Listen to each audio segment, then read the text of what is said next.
I was standing in my driveway, specifically 3 feet from the curb, holding a tape measure against a piece of wood that, up until 48 hours ago, I had assumed was just a post holding a metal box where I received coupons for pizza I shouldn't eat and bills I didn't want to pay.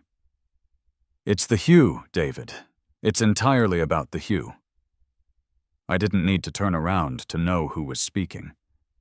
The voice had the nasal, vibrating quality of a man who irons his socks.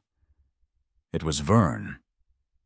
Vern, the president of the Whispering Oaks Homeowners Association, a man who treated the neighborhood bylaws like the Geneva Convention, except he would have actually enforced the Geneva Convention with more vigor if it involved lawn clippings. I snapped the tape measure back, the metal thwack echoing in the quiet cul-de-sac.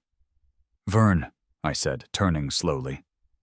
"It's beige. The post is beige. The house is beige. The sidewalk is beige. Your soul is beige. It matches." Vern was standing on the public sidewalk because he knows exactly where the property line is. Down to the millimeter, wearing his uniform, cargo shorts with empty pockets, a polo shirt tucked in so tight I worried for his circulation, and a clipboard. Always the clipboard. He tapped the paper clamped to it. "Incorrect. The community guideline clearly states that all curbside mail receptacles must be supported by a 4x4 post painted in whispering wheat. Your post, David, is clearly classic cream." I stared at him. I stared at the post. I stared back at him. "Vern, I bought this paint at the hardware store 5 years ago. It's the same paint." "Sun fading," Vern said, offering a tight, pitying smile. "UV degradation changes the spectral qualities of the pigment. I took a reading with a spectrometer this morning while you were asleep. You're drifting into the yellow spectrum, Dave. It's aggressive. It's non-standard." He handed me a folded piece of paper. It was heavy, high-quality stock. The kind of paper used for wedding invitations or declarations of war. "This is your official notice," Vern said, his voice dropping to a whisper as if he were handing me a diagnosis.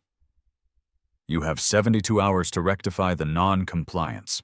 Failure to do so will result in a fine of $500, with a recurring penalty of $50 per day until the structure is removed or brought up to code." I took the letter. $500? For sun damage? "Vern, I can't control the sun. Are you going to fine the sun? Because if you can, I'd love to see that meeting. Read the bylaws, Dave. Ignorance of the covenant is not an excuse for aesthetic anarchy." He turned on his heel, his white New Balance sneakers squeaking on the asphalt, and marched toward his own house across the street. A house that was, admittedly, the perfect shade of whispering wheat. I went inside, slamming the door hard enough to rattle the frame, and walked straight to the kitchen. I needed a beer. It was 10 o'clock a.m. on a Saturday. I definitely needed a beer. I tossed the letter onto the granite island and cracked open a cold one. My wife, Sarah, was at her mother's for the weekend, which was fortunate, because if she were here, she would have just told me to paint the damn post. She's a pragmatist. She values peace. I, however, am a man of principle. And pettiness, mostly pettiness. I opened the letter. It was even worse than Vern had said. It wasn't just the color. Notice of violation. 124 Maple Drive. Violation 1. Exterior paint. Pigment deviation. Section 4, Para 2. Violation 2. Non-conforming post cap geometry. The current cap is a pyramid style. The 224 revised standard requires a flat top or gentle bevel to promote visual tranquility. Visual tranquility? My mailbox hat was causing visual anxiety? I paced the kitchen. This wasn't about the paint. This was about the time I parked my truck in the driveway for 3 hours to unload mulch instead of immediately moving it to the garage. This was about the time I left my Christmas lights up until January 5th. 5 days past the January 1st deadline. Vern was hunting me. $500, I muttered to the empty room. I looked out the window. Vern was now 3 houses down, measuring the height of Mrs. Gable's rose bushes. The man was a menace, a domestic terrorist armed with a ruler. I finished the beer in 3 gulps and grabbed my keys. I wasn't going to the hardware store to buy whispering wheat paint. I was going to the source. I walked across the street. I didn't use the sidewalk. I walked straight across the grass, a direct violation of the "keep off the green" signs Vern had planted everywhere. I saw his curtains twitch. Good. I rang his doorbell. It played a melodic, multi-tone chime that sounded like the opening credits of a PBS drama. Vern opened the door. He had removed the clipboard, but was still wearing the holster that held his laser distance measurer. "David," he said, "here to inquire about the approved paint swatches? I have a vendor list." "I'm here to ask you if you're serious," I said, leaning against his doorframe. $500, Vern? Really? We live in a suburb in Ohio, not Versailles. Nobody cares about the mailbox post-kept geometry. "Property values care, David," Vern said, his face hardening. He stepped out onto the porch, closing the door behind him to keep his air conditioning, and presumably his captive family, inside. "We maintain a standard. That is why people buy in Whispering Oaks. They pay for consistency. They pay for the absence of chaos. Your post cap is sharp. It's aggressive. It disrupts the sightlines." "It's a piece of wood!" I shouted, throwing my hands up. "It holds bills. That's its only job." "It is a non-standard structure," Vern said, his voice dropping to that icy, bureaucratic monotone that made my blood boil. "The bylaws are explicit. Article 14, Section C, Subsection 2. No. Resident shall erect, maintain, or allow to remain any non-standard mail receptacle or supporting structure that deviates from the community aesthetic profile. You signed the papers at closing, David." "I signed 1,000 papers at closing. I thought I was signing for the water bill, not signing away my right to have a pointy piece of wood." Vern smiled. It wasn't a nice smile. It was the smile of a man who knows he has the legal high ground and enjoys the view. "You have 70 hours left, Dave. Paint it, cut the top off, or I lien the house. We have a lawyer on retainer, and he's very expensive. Your dues pay for him, by the way. So, in a sense, you're suing yourself." He turned to go back inside. "Oh, and Dave, your grass is looking a little long. I'd mow it if I were you. 3 inches is the max. You're pushing 3.2. The door clicked shut. I stood there, vibrating with rage. The sun beat down on my neck. Across the street, my mailbox post stood innocently, its slightly yellowed cream paint gleaming, its pyramid top pointing defiantly at the sky. Non-standard structure. The phrase bounced around my skull. Non-standard. "Okay, Vern," I whispered. "You want standard? I'll give you standard. I'll follow your little book so closely you'll wish you were illiterate." I marched back to my house. I didn't mow the lawn. I didn't go to Home Depot for paint. I went to my office, dusted off the file cabinet, and pulled out the massive leather-bound binder I had received 5 years ago and never opened. The Whispering Oaks Covenants, Conditions, and Restrictions, CC&R. It was time to go to law school. The binder was heavy, smelling of cheap vinyl and despair. It sat on my dining room table like a monolith. 400 pages of rules regarding everything from the acceptable decibel level of a dog's bark to the specific species of begonia allowed in front flower beds. Pink wax begonias are allowed. Scarlet begonias are considered too lusty. I brewed a pot of coffee strong enough to strip paint. Maybe I could use it on the mailbox, and sat down. The first hour was agony. It was written in legalese designed to make your eyes glaze over so you'd just sign the check. I read about fence heights. I read about the prohibition of above-ground pools, unsightly water vessels. I read a 3-page essay on why basketball hoops must be stored in the garage after 8:00 p.m. By page 150, I was hallucinating. By page 200, I hated myself, but I kept reading. Verne had quoted Article 14. I needed to find something that superseded Article 14. I highlighted. I used sticky notes. I created a cross-reference chart on a legal pad. I looked like a conspiracy theorist trying to find the link between the Illuminati and the price of corn, except I was trying to find a link between my mailbox and freedom. Then, around 2:00 a.m., my eyes bleeding, I found it. I blinked, rubbed my eyes, and read it again. It was buried in the back, in a section that hadn't been updated since the neighborhood was founded in the late 90s, back when the developers were trying to give the place a theme before giving up and just building beige boxes. Section 9. Garden Ornamentation and Historical Homage. Subsection D. In an effort to honor the entirely fictional maritime history of the Whispering Oaks Creek Basin, residents are permitted to erect nautical-themed decorative structures within their front yard easement. I leaned in closer. Subsection D1.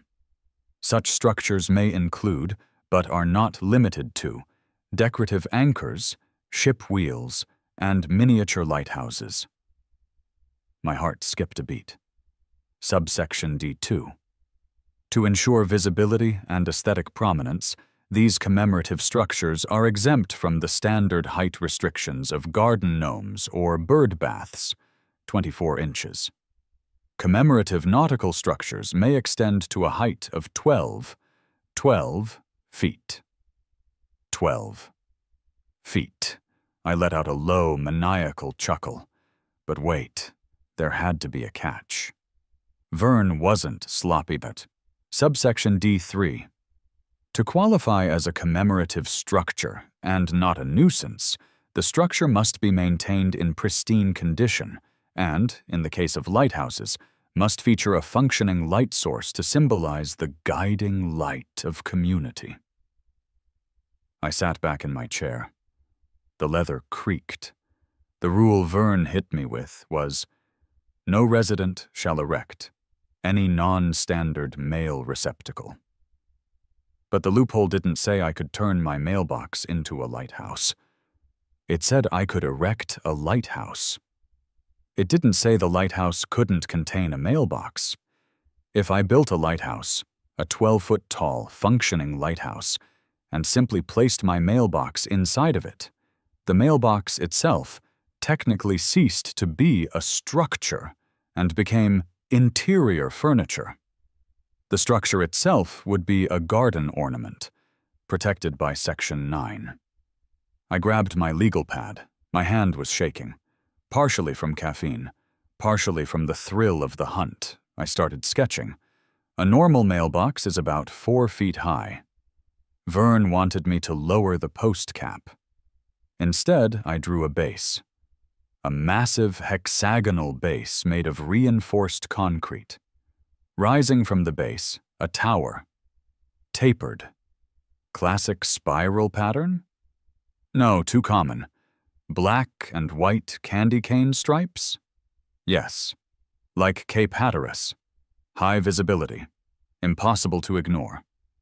At the 4-foot mark, a small, discreet door. Recessed. That's where the mail goes. But above that? The tower continues. Up, up, up, 5 feet, 8 feet, 10 feet. At the top, a lantern room, a gallery deck with a railing, and inside, a light. The bylaws said functioning light source. It didn't specify wattage, it didn't specify lumens, it didn't say a cute little solar garden LED.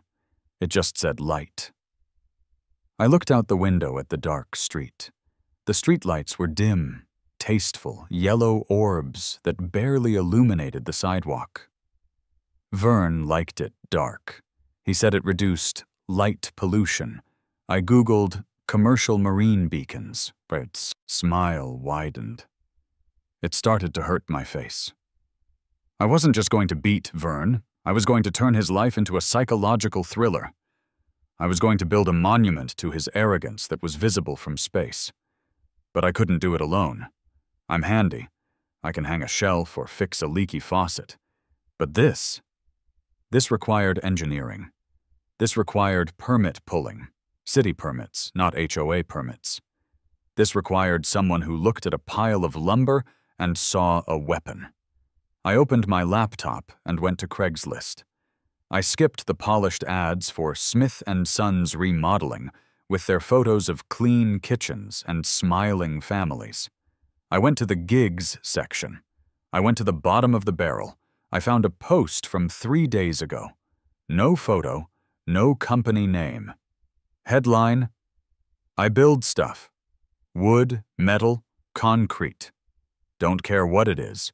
Don't ask me to fix your drywall. Cash only. Body: if you have a weird project the other guys won't touch because of safety codes or common sense, call me. I have my own tools and I hate red tape. Ask for Sully.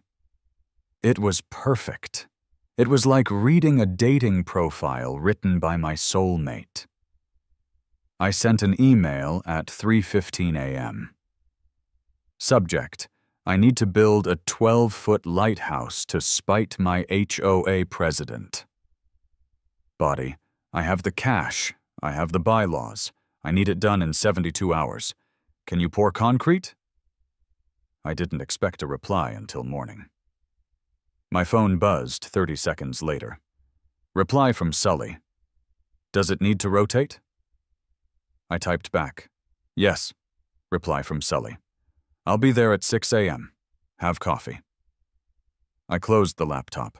I looked at the binder of rules one last time. I gently patted the cover. Section 9, subsection D, I whispered. Vern, you beautiful bureaucratic idiot. You gave me the blueprints to your own destruction. I went to the window and watched the sunrise begin to lighten the sky over Vern's perfectly manicured roof. The classic cream mailbox stood bravely at the curb, unaware that it was about to be encased in a sarcophagus of spite. I needed to go to the bank. I needed to withdraw a disturbing amount of cash. And I needed to buy donuts. Sully sounded like a man who liked donuts. The war had begun. And I was bringing the heavy artillery. The truck that pulled into my driveway at 5:58 a.m. the next morning didn't look like a vehicle. It looked like a tetanus shot waiting to happen. It was a Ford F-something from the late 80s, painted a color that could only be described as industrial rust. The bed was piled high with lumber, bags of concrete, and what looked suspiciously like a harpoon, though I was hoping it was just a very aggressive pry bar. A man stepped out. If the truck was a tank, the driver was the artillery. He was at least 6'4", wearing work boots that had seen combat, jeans that were more oil-stained than denim, and a t-shirt that read, "OSHA is a suggestion." His beard was thick enough to hide a family of badgers. He held a steaming cup of gas station coffee in one hand and a clipboard made of diamond plate steel in the other. "You Dave?" he rumbled. His voice sounded like gravel being crushed in a blender. "I'm Dave," I said, clutching my own mug of coffee like a lifeline. "You Sully?" "That's what the state calls me." He slammed the truck door shut. The sound was less of a click and more of a metallic scream. He walked past me, ignoring my outstretched hand, and marched straight to the mailbox. He stood there for a long moment, staring at the offending, classic cream post. He circled it. He kicked it gently with a steel-toed boot. He squinted at Vern's house across the street. "That the target?" Sully asked, jerking a thumb toward Vern's pristine lawn. "That's the HOA president," I confirmed. Sully nodded. He took a sip of coffee. "I smell a bylaws dispute. I hate HOAs. I once built a fully functional trebuchet in a guy's backyard in Naperville just because they told him he couldn't have a swing set. Launched a pumpkin through the treasurer's gazebo. It was glorious." "I'm not looking for siege weaponry," I said, though the idea was tempting. "I need a garden ornament, specifically a lighthouse, to code. Section 9, subsection D." I handed him the photocopied page of the bylaws. Sully read it. His eyes, previously cold and dead, began to sparkle. It was the look of an artist finding his muse. 12 feet, Sully whispered reverently. Functioning light source, visibility prominence. He looked back at the mailbox. "You want to just slap some plywood around this? Make it look cute?" "I want it to be legal," I said.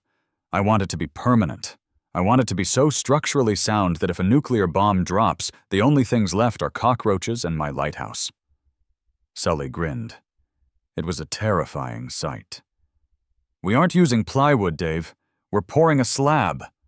Reinforced concrete base. Steel frame for the tower. I've got a buddy at the Maritime Salvage Yard in Cleveland. We get real glass for the lantern room. We make this thing resistant to gale force winds and small arms fire. Can we do it in 48 hours? Sully checked his watch. "I can have the foundation poured by noon. We cure it with accelerants. Frame it tonight. Skin it and paint it tomorrow. Electrical is the tricky part, but I know a guy who was kicked out of the union for being too creative. He's available." "How much?" I asked, reaching for my wallet. Sully waved me off. "Materials cost, and lunch. I don't charge labor for spite projects. This is spiritual work, Dave." He walked back to his truck and pulled out a sledgehammer. "Move your car. I'm bringing in the mixer." The war officially began at 7:01 a.m. According to the Town of Whispering Oaks noise ordinance, construction equipment can be operated starting at 7:00 a.m. on weekdays. Sully, a man who respected the letter of the law only so he could violate the spirit of it, waited until the second hand on his watch passed the 12. Then he fired up the concrete saw. If you've never heard a concrete saw cutting through a driveway apron, imagine a pterodactyl screaming into a microphone connected to a jet engine. I was standing on the porch, drinking coffee, watching the beautiful destruction. Sully was carving out a massive hexagon around my mailbox. Dust was billowing into the air like a smoke signal of rebellion. At 7:03 a.m., Vern's front door flew open. He came out running. He wasn't wearing his uniform yet. He was in a silk bathrobe and slippers, his hair disheveled. He looked like a frantic beige wizard. He sprinted across the street, waving his arms. "Stop! Stop this instant!" Sully didn't hear him. Or rather, Sully chose not to acknowledge a frequency that wasn't heavy machinery. Vern ran up to the edge of the driveway, screaming. Sully kept cutting. The screeching was deafening. I walked down the steps. "Morning, Vern! Lovely day for gardening." Vern whirled on me, his face a shade of purple that definitely wasn't on the approved swatch list. "What is this maniac doing? You're destroying the easement." "I'm enhancing it," I yelled over the saw. "Garden ornamentation. Section 9. Sully killed the saw. The silence that followed was heavy and ringing. "Who's the bathrobe?" Sully asked, lifting his safety goggles. "This is Vern," I said. "Vern, this is my landscape architect, Sully." "Architect?" Vern sputtered. "He looks like a felon." "I'm an artist," Sully corrected, leaning on the saw. "And you're standing in a construction zone without PPE. That's a liability, Chief. Back it up." Vern pointed a trembling finger at me. "You cannot dig up the easement. That is community property." "Actually," I said, pulling a permit from my back pocket. I had driven to the county clerk's office the day before, while Vern was measuring grass height. "It's a right-of-way modification for the installation of a safety and beautification structure. County approved. Stamps right there. Paid the $25 and everything." Vern snatched the paper. He scanned it, his eyes darting back and forth. He looked for a flaw. He looked for a missing signature. He found nothing. This describes a decorative pillar," Vern hissed. "Lighthouse," I corrected. "It's nautical. We're honoring the brave sailors of the Whispering Oaks Creek." "There are no sailors!" Vern screamed. "It's a drainage ditch. It's 3 inches deep." "Tell that to the ghosts," Sully said solemnly. "Now move. I got concrete coming in 10. Vern stared at us. He looked at the permit. He looked at the hole in the driveway. He looked at Sully, who was now casually lighting a cigarette despite the no smoking signs Vern had posted on every light pole. "I'm calling the police," Vern said, his voice trembling with impotent rage. "This is a public disturbance. This is vandalism. This is—" He struggled for a word bad enough. "An eyesore." "Call him," Sully said, putting his goggles back on. "But tell him to bring coffee. I'm out." Vern marched back to his house. "He's gonna call," I told Sully. Sully revved the saw. "Good. I work faster with an audience." Officer Miller arrived 40 minutes later. I liked Miller. He was a 20-year veteran of the force who had seen everything from meth lab explosions to high-speed chases, which meant he had absolutely zero patience for suburban disputes over lawn ornaments. He pulled his cruiser up to the curb, sighed visibly, and heaved himself out of the car. He adjusted his belt and walked up the driveway, where Sully was currently mixing a bag of quick-set concrete in a wheelbarrow with the intensity of a witch brewing a potion. Vern was already there, bouncing on the balls of his feet like a boxer waiting for the bell. "Officer!" Vern shouted. "Thank God! Arrest him! Arrest them both! Destruction of property, disturbing the peace, operating commercial machinery in a residential zone." Miller held up a hand. "Vern, take a breath. You're gonna pop a vessel." Miller looked at me. "Dave, good morning." "Morning, Miller." "Vern says you're building a bunker." "Lighthouse," I said. "Garden feature." Miller looked at the hexagon hole. It was deep, deeper than necessary. Sully believed in over-engineering. "That's a lot of concrete for a garden gnome, Dave," Miller noted. "It's a big gnome," Sully grunted, not looking up from his mixing. Vern thrust his clipboard at the officer. "It's a violation of the CCNRs, Article 14. He's modifying the streetscape without board approval." Miller rubbed his temples. "Vern, we've been over this. The police enforce the law, the penal code, the stuff the state legislature writes. We do not enforce the Homeowners Association handbook. Unless Dave here is murdering someone with that shovel. This is a civil matter." "He is murdering the aesthetic integrity of this neighborhood," Vern shrieked.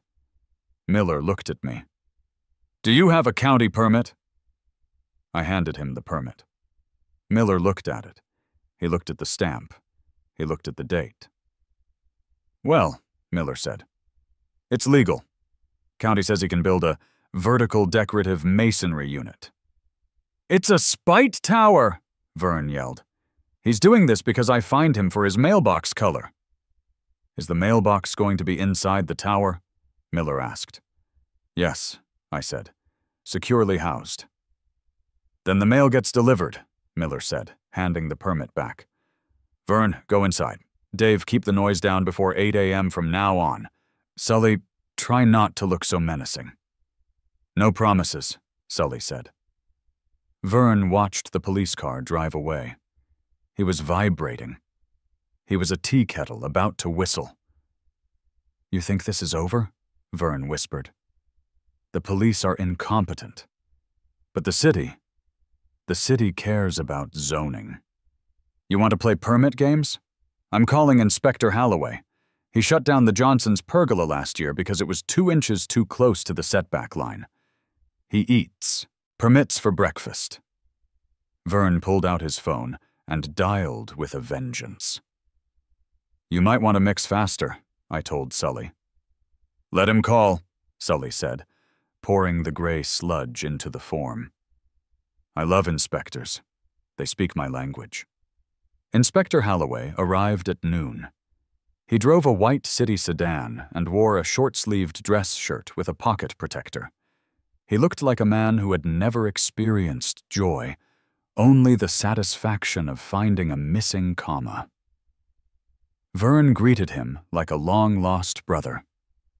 Harold, thank you for coming so quickly. Look at this monstrosity. Look at the setback violation. Look at the sheer volume of concrete. Holloway didn't smile. He adjusted his glasses and walked up the driveway. He walked slowly around the wet concrete base. He took out a tape measure. He measured the distance from the curb. He measured the width of the hexagon. Sully stopped working. He leaned on his shovel, watching Holloway with the eyes of a predator assessing a rival. Holloway stood up. He looked at me. Who is the contractor of record? I am, Sully said. Sullivan Construction and Demolition. Holloway looked at Sully. This mix, is that a 5,000 psi blend? Sully nodded. With fiber reinforcement, and I put rebar number 5s on 12-inch centers. Tied, not welded. Holloway's eyebrows went up. Number 5s? For a garden structure? That's bridge grade. I build for posterity, Sully said. Holloway looked back at the wet concrete. He actually smiled. It was a small, terrifying crack in his stoic facade. You don't see rebar work like that in residential anymore. Everyone uses mesh. Mesh is garbage. Mesh is for amateurs, Sully agreed. Vern sensed the conversation was drifting away from demolition order and toward construction bromance. Harold, Vern interjected. The height. He claims he's going 12 feet. That violates the visual easement zone. Holloway pulled a small book from his pocket.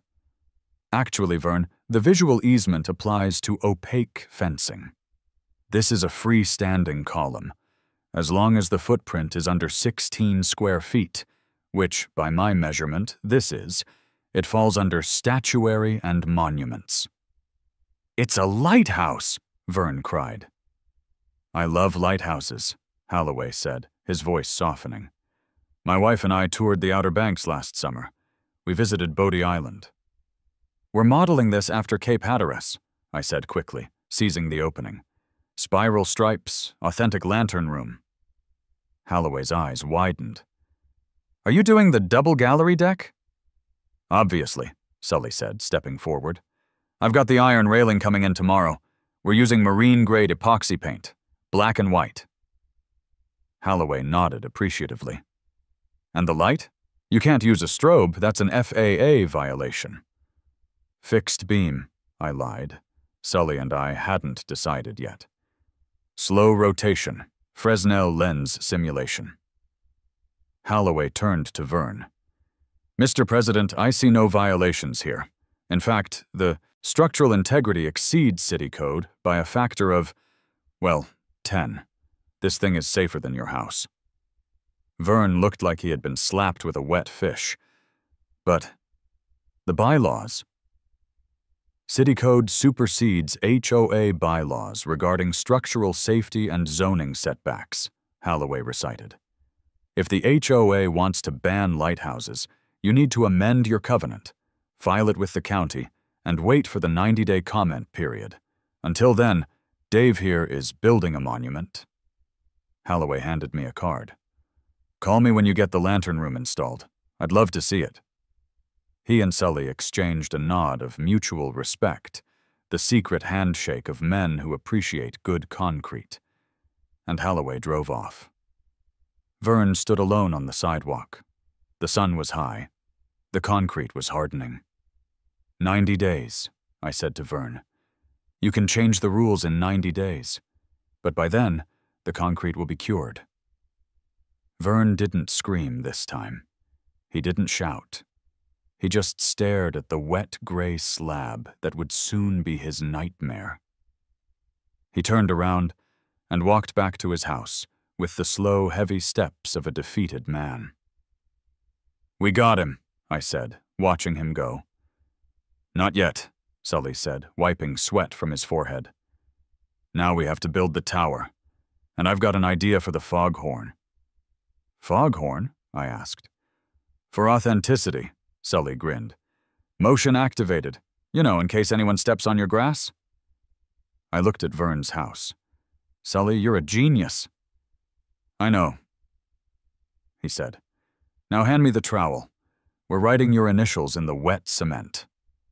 By the 48th hour, my front lawn looked less like a suburban property and more like the staging area for a moon landing. The concrete base had cured rapidly, thanks to whatever chemical cocktail Sully had mixed into it.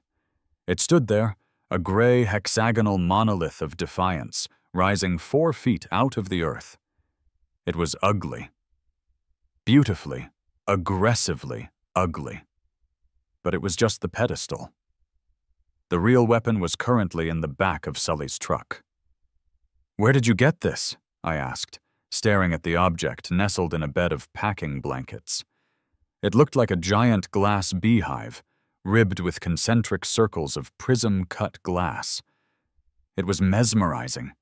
It was also terrifying.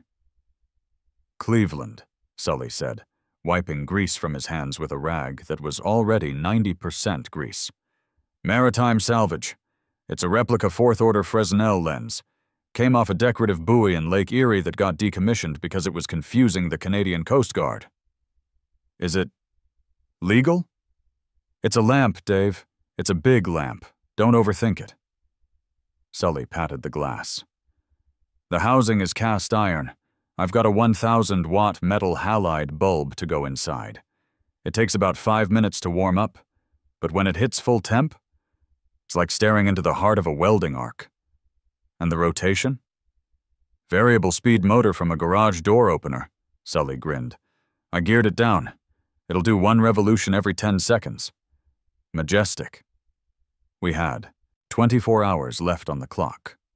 The framework for the tower was already prefabricated. Welded steel, skinned with marine-grade plywood that we had spent the night painting in a dizzying black-and-white spiral pattern. It lay on the grass, looking like a giant candy cane that had passed away. The problem was getting it upright. We need a crane, Sully said. I can't lift the tower and the lantern room by hand. My back is strong, but physics is physics. Can we rent a boom lift? Already did. It's coming at noon. At noon, however, we hit a snag. A snag named Vern. The boom lift, a massive orange machine on tracks, rounded the corner of the cul-de-sac on a flatbed trailer. It was loud. It beaved. It was everything Vern hated about the modern world.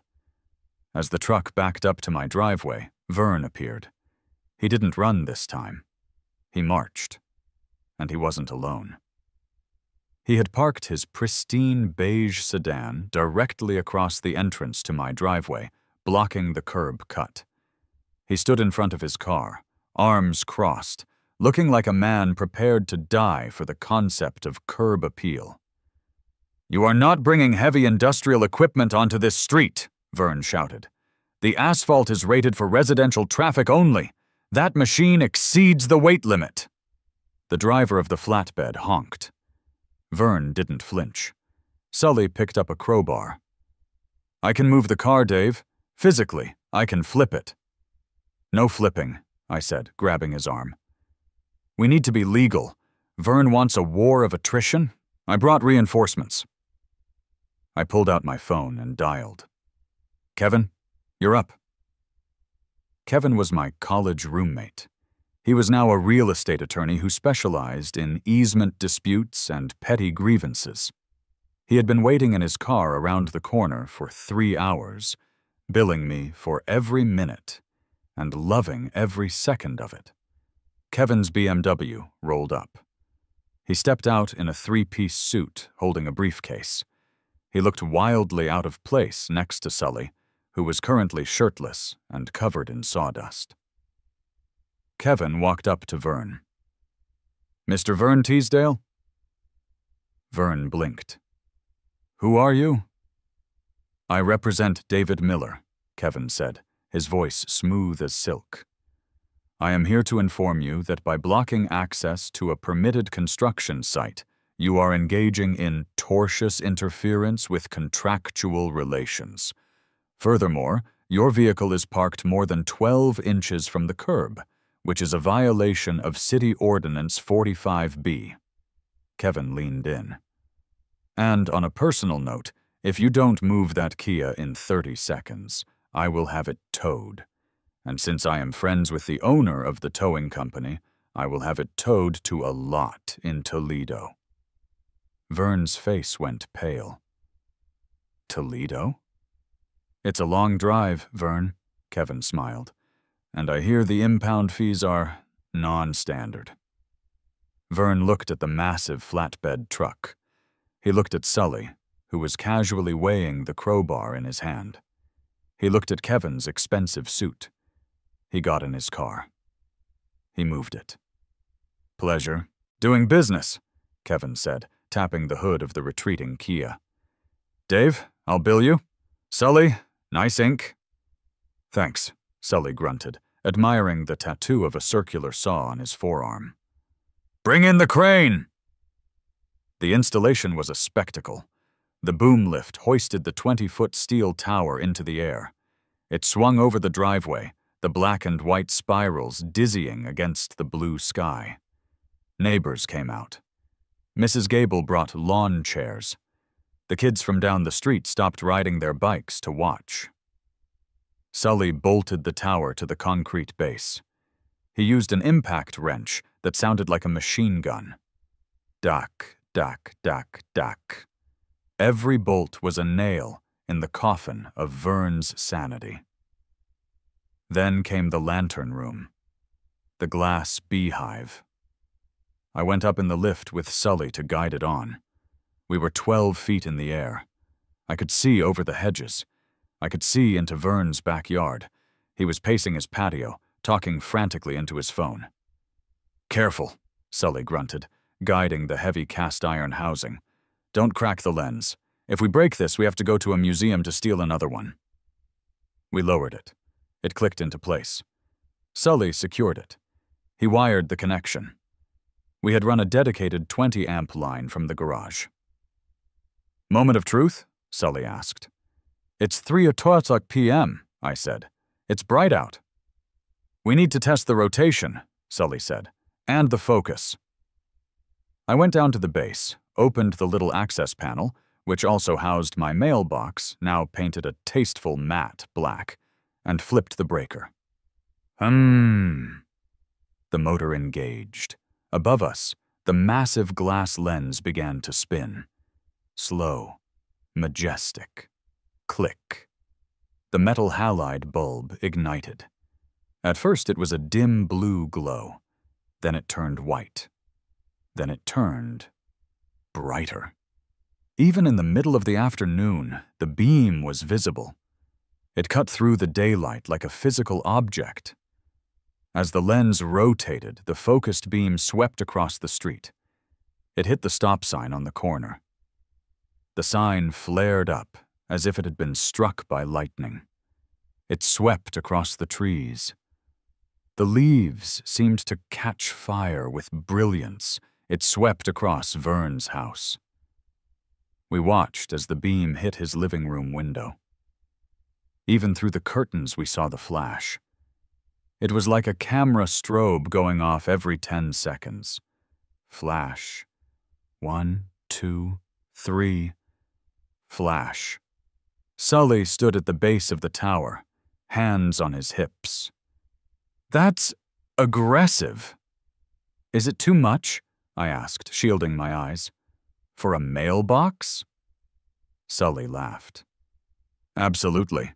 For a lighthouse? It's barely adequate. But we might want to angle it down. We don't want to blind pilots." "Angle it down," I agreed. "Toward the street, specifically toward the house directly across the street." "That would be Vern's house," Sully noted. "Total coincidence," I said. We spent the next hour calibrating the beam. We adjusted the mirrors. We made sure that the beam's primary focal point was exactly at the height of a second-story master bedroom window. Purely for structural reasons, of course. By 5:00 p.m., the lighthouse was finished. It was magnificent. It stood 12 feet tall from the ground to the lightning rod tip. The black and white spirals were crisp. The little door for the mail was charming, complete with a brass number plate that read 1-24, Keeper's Quarters. Sully packed up his tools. He looked exhausted, but happy. "You realize," Sully said, wiping his brow, "that tonight is going to be a circus." "I'm counting on it," I said. "I ordered pizzas." "Good," Sully said. "I'm staying. I want to see the look on his face when the sun goes down." Night falls slowly in the suburbs, but in Whispering Oaks it falls with a mandated uniformity. The streetlights flickered on at 8:15 p.m. They were the approved soft amber hue. My driveway, however, was shrouded in darkness. We had kept the lighthouse off. Waiting. Word had spread. The neighborhood group chat, which I had been kicked out of 3 years ago for arguing about trash can placement, must have been on fire, because by 8:30 p.m., there were 40 people on my lawn. Some were there to protest. Most were there because nothing interesting had happened in Whispering Oaks since the Great Raccoon incident of 2018. I had set up a folding table with drinks. Sully was holding a beer, leaning against the lighthouse base like a proud father. Officer Miller had even done a drive-by, slowed down, shook his head, and kept driving. He knew better than to get out. At 8:45 p.m., Vern came out. He didn't come alone. He had the vice president, Janet, who hated noise, and the treasurer, Bob, who hated spending money. They formed a phalanx of disapproval at the edge of my property. "David!" Vern shouted over the chatter of the crowd. "This ends now! You have built an unpermitted commercial structure in a residential zone." I stepped up onto the raised garden bed I used as a stage. "Neighbors!" I yelled. The crowd quieted down. "Residents of Whispering Oaks, for too long, we have lived in the dark, literally. The streetlights are dim, the corners are shadowy. Who among us hasn't tripped over a recycling bin?" A few people murmured in agreement. "The bylaws," I continued, raising a hand. "Section 9, subsection D, call for us to honor our maritime history, to provide a guiding light of community. Vern tried to find me for a mailbox that was too creamy, too yellow, so I gave him, and all of you, something that cannot be ignored." "It's a monstrosity," Vern screamed. "Tear it down." "It is safety," I countered. "It is art. And most importantly—" I looked at Sully. He had his hand on the breaker switch inside the access panel. "It is a lighthouse." "Hit it, Sully!" Sully flipped the switch. The crowd held its breath. The bulb warmed up. A faint glow appeared in the lantern room. "Is that it?" someone asked. "Wait for it," Sully said. The bulb hit critical temperature. Boom. It wasn't a sound. It was a visual explosion. A beam of pure, concentrated white light shot out of the lens. It cut through the humidity of the Ohio night like a lightsaber. The motor engaged. The beam began to sweep. It swept across the crowd. People shielded their eyes. It was bright enough to read a newspaper on the sidewalk. It was bright enough to perform surgery in the street. It completed its first rotation. Whoosh. Darkness. Whoosh. Light. The beam hit Vern. It was cinematic. For a split second, Vern was illuminated in stark, high-contrast glory. His mouth was open. His clipboard was raised. He looked like a villain caught in a prison break searchlight. "My eyes!" Vern shrieked, shielding his face. The beam moved on. It hit his house. The entire front facade of Vern's house lit up. We could see the dust on his siding. We could see the individual blades of grass on his lawn. The crowd gasped. Then someone started clapping. It was Mrs. Gable. "It's lovely," she shouted. "I can finally see to walk my poodle." Then the kids started cheering. "Do it again! Spin it faster!" "No faster!" Sully yelled. "This is the majestic setting." The beam swept around again. Flash. It was rhythmic, hypnotic, and completely, utterly overwhelming. Vern stumbled forward, blinking rapidly. He looked like a man who had looked directly into the Ark of the Covenant. "Turn it off!" he screamed. "It's a hazard! Planes will crash! Satellites will fall!" "Inspector Holloway checked the angles!" I shouted back, grinning like a lunatic. "It's FAA compliant! It's aimed below the horizon line! It's strictly a terrestrial navigation aid!" "Navigation for what?" Vern yelled. "We are 20 miles from the lake." "For the mailman, Vern," I gestured to the little door at the base. "Neither snow nor rain nor gloom of night, especially not gloom of night.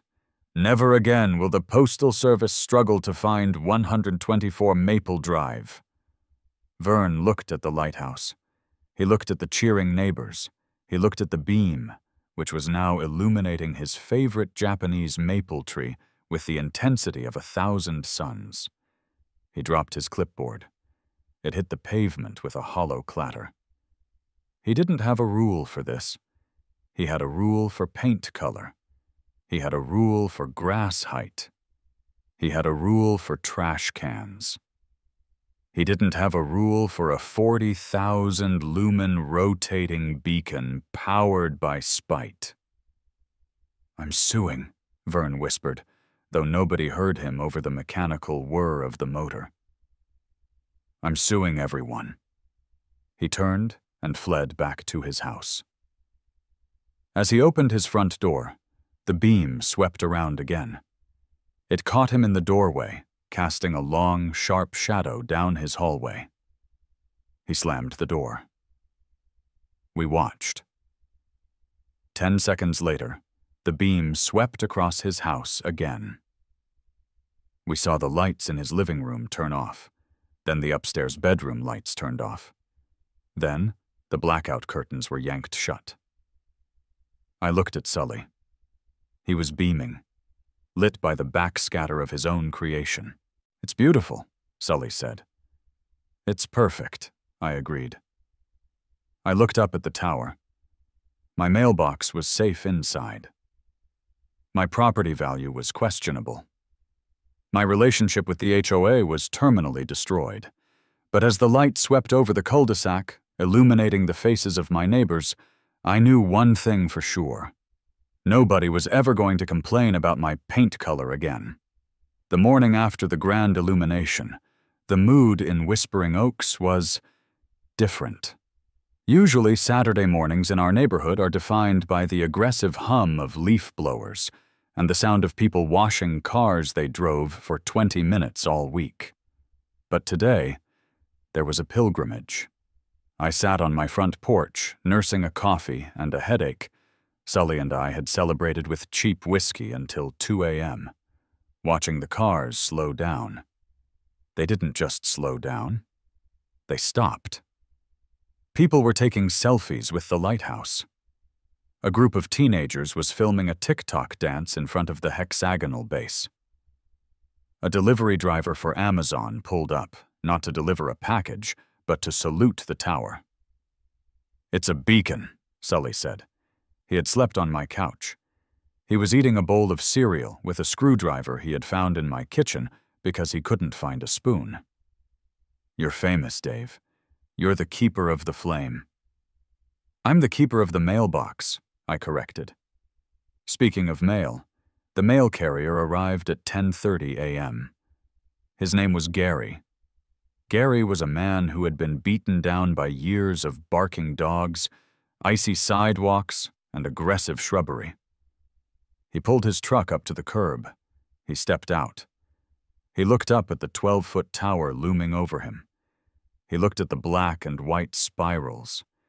He looked at the lantern room, currently dormant in the daylight. He walked up to the recessed door at waist height. He opened it.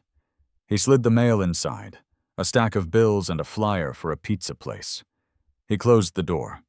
He patted the concrete base. He looked at me on the porch and gave me a thumbs up.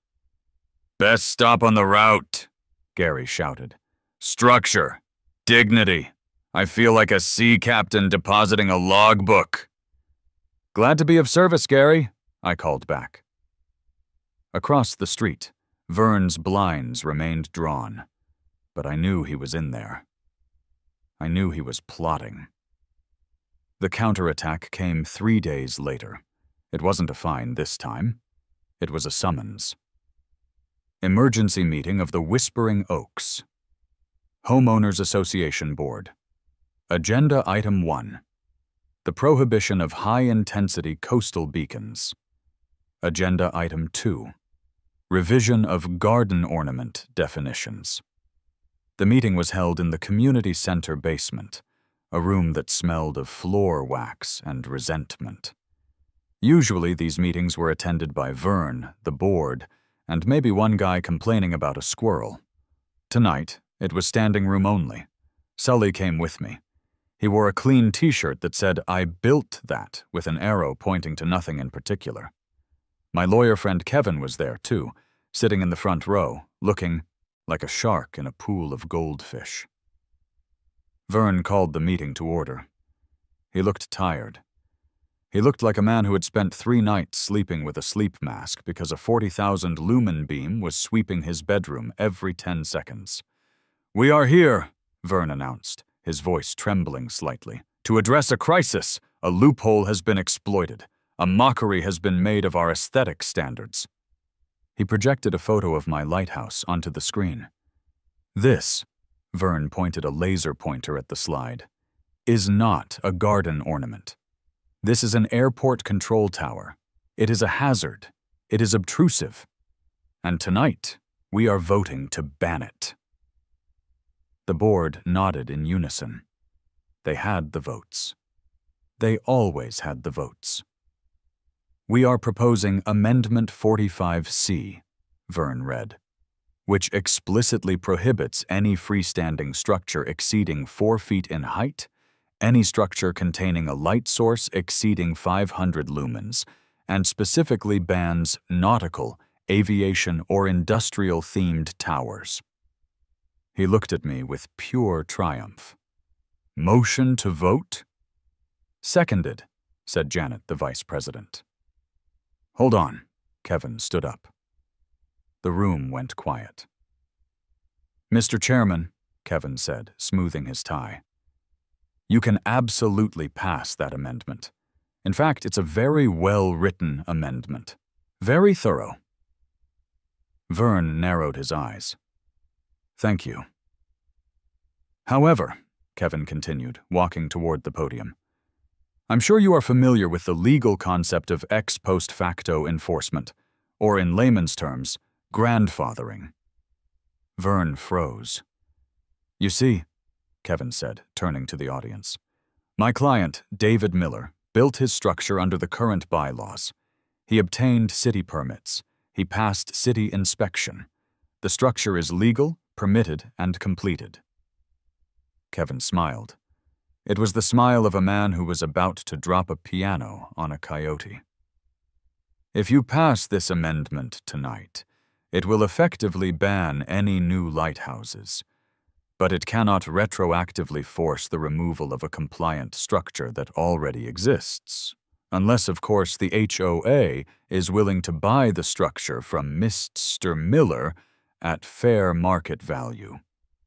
Kevin pulled a paper from his briefcase. We had it appraised yesterday by an independent contractor. The valuation of the materials, the custom reinforced concrete, the antique Fresnel lens, and the labor comes to approximately $42,000. The treasurer, Bob, audibly choked on his water. 42,000? It's a very nice lighthouse, Sully shouted from the back. Bridge-grade rebar. So, Kevin concluded, you have two choices. You can pass the ban, which ensures Dave's lighthouse is the only lighthouse that will ever exist in Whispering Oaks, making it a unique historic landmark. Or you can write him a check for $40,000 to tear it down. Vern looked at Bob. Bob shook his head frantically. The HOA budget was mostly spent on mulch and the annual holiday party. They didn't have $40,000. Vern looked at me. I offered him a small, polite wave. We will pass the ban, Vern said, his voice defeated, to prevent further incidents. The gavel came down. It was over. I had won. The peace treaty wasn't signed on paper. It was acknowledged in silence. Life returned to normal in Whispering Oaks, with one massive, rotating exception. The lighthouse became part of the ecosystem. The teenagers stopped making TikToks after a week. The neighbors got used to the light. In fact, Mrs. Gable complained the one night I forgot to turn it on because she tripped over her cat in the dark. I compromised, though. I installed a timer. The light now runs from dusk until 11 p.m. It's a courtesy. I'm a benevolent keeper. One evening, about a month later, I was out on the porch. The sun was setting. The timer clicked.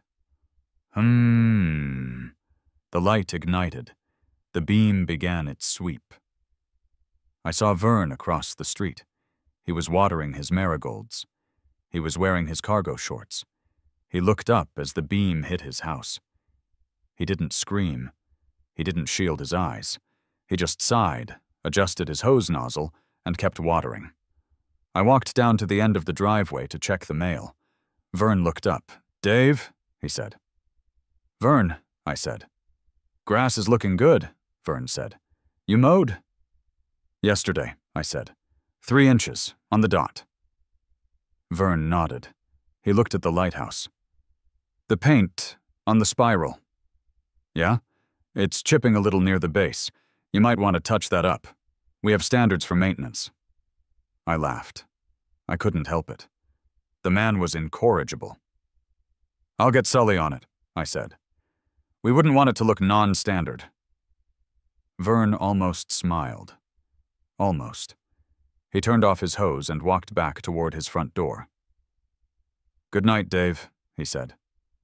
Good night, Vern. I took the mail out of the keeper's quarters. It was mostly junk, but there was one letter. A heavy envelope. I opened it. It was from the City of Whispering Oaks Historical Society.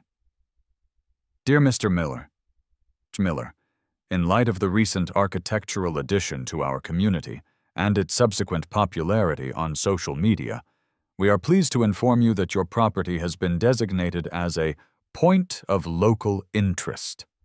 Enclosed is a plaque for your display. I held the brass plaque in my hand. It shone under the rotating beam of the Fresnel lens. The Miller Lighthouse, Est, 2024. guidance through the bureaucracy. I looked at the tower. I looked at the beam sweeping over the quiet, beige streets, cutting through the darkness, illuminating the world one revolution at a time. It started over a paint chip. It ended with a monument. I walked back to the porch, sat down, and cracked open a beer. The light flashed. 1, 2, 3. Flash. It was ridiculous. It was excessive. It was absolutely perfect. "Worth every penny," I whispered. And somewhere, miles away in Cleveland, I knew Sully was looking at a pile of scrap metal, wondering what we could build next. But that's a story for another HOA meeting. End of story.